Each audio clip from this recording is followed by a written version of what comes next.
আমার ফলোয়ার কমতে আছে, করণীয় কি? ডেফিনেটলি এই ভিডিও দিকে আপনি সঠিকভাবে যদি অ্যাপ্লাই করেন তে আপনার ফলোয়ার কমবে না বরঞ্চ বাড়বে। তাই চলে কাজের মধ্যে চলে যাই। প্রথমে আপনার প্রোফাইল হলে প্রোফাইল, পেজ হলে পেজ, একটা স্ক্রিনশট নেবেন। ঠিক আছে, স্ক্রিনশট নেবেন। নেওয়ার পরে প্রফেশন ড্যাশবোর্ড যাবেন। যাওয়ার পরে একটু স্ক্রল ডাউন করে নিচে দিয়ে যাবেন। যাওয়ার পরে এখানে পাইবেন সাপোর্ট নামে একটা অপশন। সাপোর্ট নামে ক্লিক করবেন। এখানে একটু স্ক্রল ডাউন করে আবার নিচে দিয়ে যাবেন। এখানে রিপোর্ট অ্যান্ড টেকনিক্যাল প্রবলেম, এটা ক্লিক করবেন। এটাতে ক্লিক করার পরে ইনক্লুড নামে অপশনে ক্লিক করবেন। পেজ হলে পেজ, প্রোফাইল হলে প্রোফাইল সিলেক্ট করবে।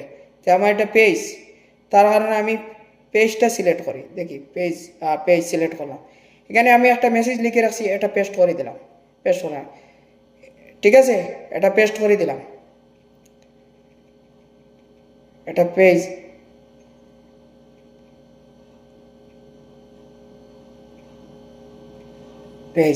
এখানে একটা স্ক্রিনশট আপলোড করে আসলাম, এই পেজের আপলোড করে দিলাম।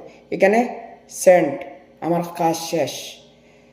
প্রথমত কি করবেন, আপনারা প্রথমে 2 দিন রিপোর্টটা দিবেন। আজকে দিচ্ছেন, কালকে দিবেন। দ্বিতীয় নম্বর, আরো 3 দিন বন্ধ, 2 দিন বন্ধ রাখবেন, আবার 3 দিন দিবেন। 2 দিন গ্যাপ দিয়ে আবার 3 দিন দিবেন। এটা সঠিকভাবে করে নেবেন। করার পরে যদি আপনার দেখবে ফলোয়ার বরংশ বাড়বে, কমবে না। তাই ভিডিও যদি ভালো লাগে, কোনো উপকারে আসে, তা বন্ধুর মাঝে ছড়াই দিবেন।